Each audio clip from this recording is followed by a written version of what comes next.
अस्सलाम वालेकुम। आप देख रहे हैं परदेसी वाइब जर्मनी और मैं हूं आपका दोस्त अदील अहमद साही।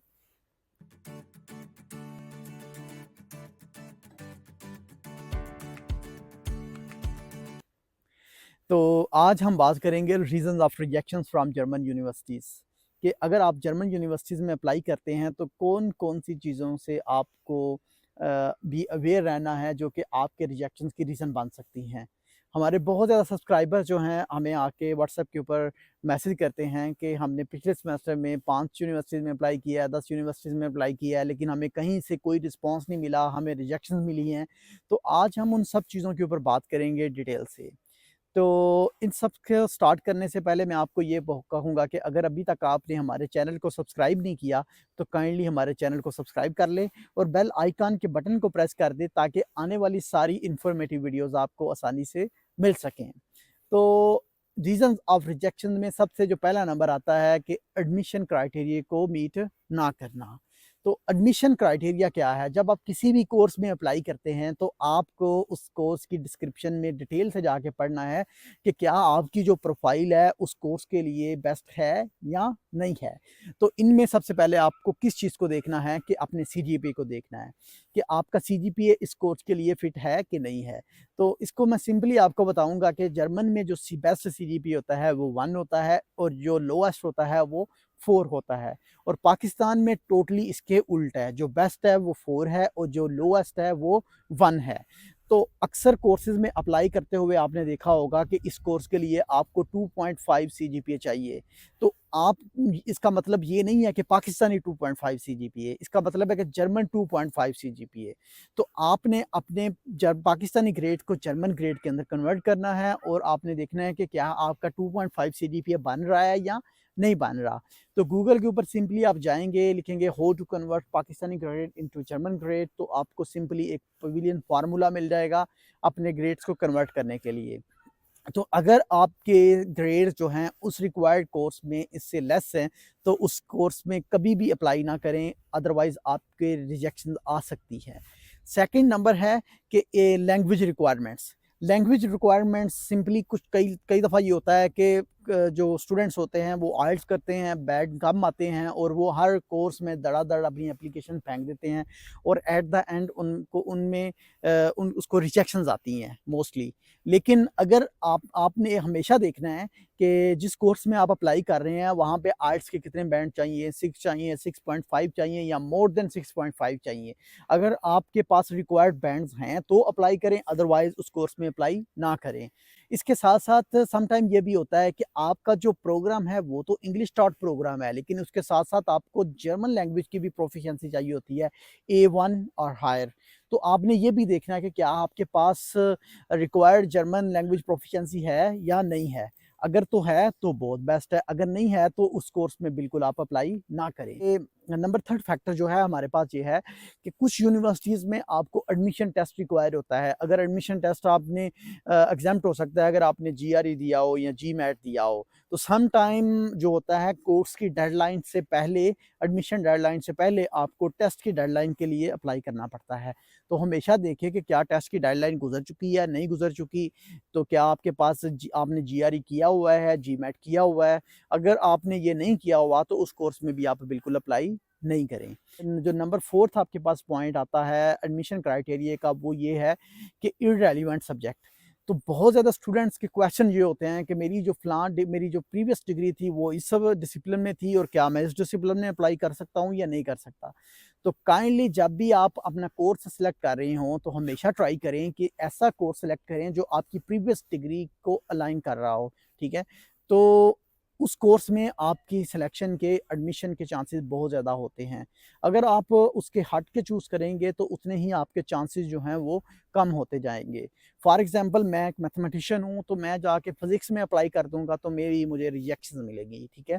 और अगर कुछ दिन पहले एक स्टूडेंट ने पाकिस्तान से हमारे साथ कॉन्टैक्ट किया कि मैं जो है बिज़नेस का स्टूडेंट हूँ, क्या मैं आईटी में अप्लाई कर सकता हूँ? तो मैंने उसको सिंपली बोला कि नो, आप अप्लाई नहीं कर सकते क्योंकि आपको रिजेक्शंस आएँगी। क्योंकि रिक्वायर्ड जो कोर्स जिसमें आप अप्लाई करना चाह रहे हो, उसके लिए रिक्वायर्ड क्रेडिट आवर्स जो उस सब्जेक्ट में चाहिए होते हैं, वो आपके पास बिल्कुल भी नहीं हैं।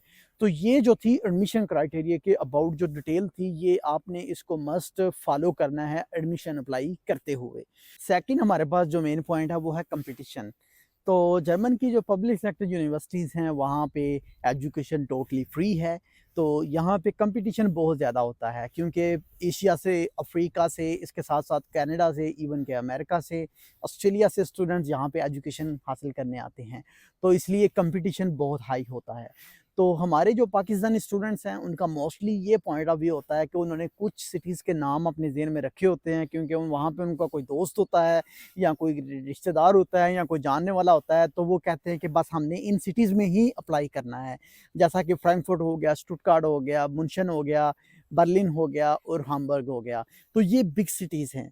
तो बिग सिटीज़ में आपके पास कंपटीशन बहुत ज़्यादा होगा। अगर आपका सीजीपीए 3.5 से ज़्यादा है तो फिर इन सिटीज़ में आप अप्लाई करें, आपके एडमिशन के चांसेस बहुत ज़्यादा हैं। लेकिन अगर आपका सीजीपीए ही 2.8 या 2.9 है, तो आप बिग सिटीज़ को ही बस टारगेट कर रहे हैं, तो फिर भी आपको रिजेक्शंस ही आने के ज़्यादा चांसेस हैं।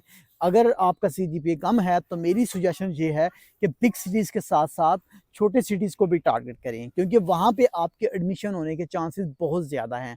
लेकिन जब आप यहाँ पे आ जाएँगे, देन आप अपना एडमिशन किसी भी यूनिवर्सिटी में कहीं और पे भी शिफ्ट कर सकते हैं।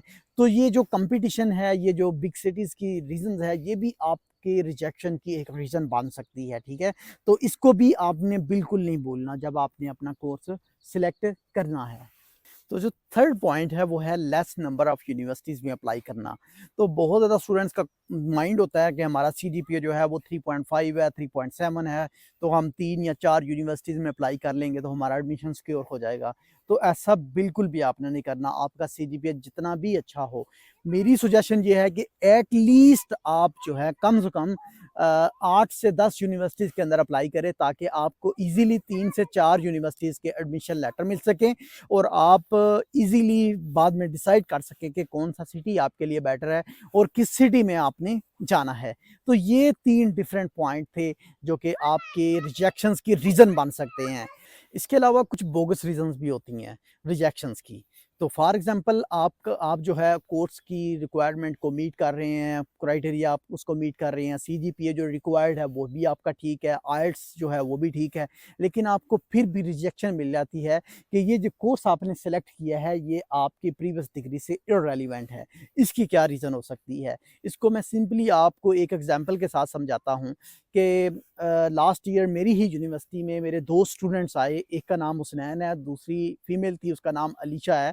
तो हुआ ये कि हसनैन ने 15-20 दिन पहले एप्लीकेशन अपनी पुट कर दी, अलीशा ने को 15-20 दिन बाद में की, एडमिशन ओपन होने के।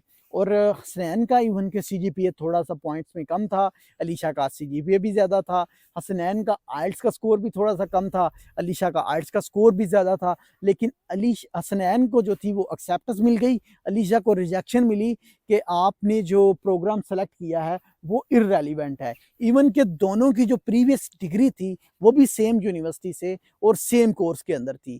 तो इसकी जो मेन रीज़न यही सामने आई कि हसनैन ने जो था 15-20 दिन पहले अप्लाई किया था, और जब मैंने अपने एक कुलीग के साथ जो उसी कोर्स का कोर्स कोऑर्डिनेटर है, उसके साथ मैंने डिस्कस किया ये सारा, तो उसने मुझे बताया कि जो ही यूनिअसिस्ट से एप्लीकेशंस हमें मिलना स्टार्ट होती हैं, हम उन एप्लीकेशन के ऊपर साथ-साथ ही वर्क करना स्टार्ट कर देते हैं। और हम देखते हैं कि अगर स्टूडेंट जो है वो उस प्रोग्राम को, उसके क्राइटेरिया को मीट कर रहा हो, तो हम उसको एडमिशन लेटर दे देते हैं। और एट द एंड क्या होता है कि जो नंबर ऑफ सीट्स होती हैं वो फिल आउट हो जाती हैं, और फिर क्या होता है कि जो बाकी स्टूडेंट्स होते हैं उनको हम रिजेक्शन लगा के भेज देते हैं इसी तरह की।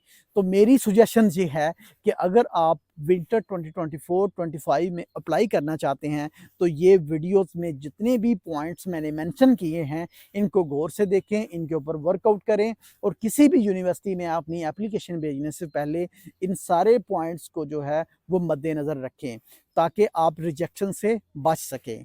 तो आई होप सो कि आपको ये वीडियो बड़ी अच्छी लगी होगी। तो आज के लिए इतना ही, हमें दीजिए इजाज़त। अल्लाह हाफ़िज़।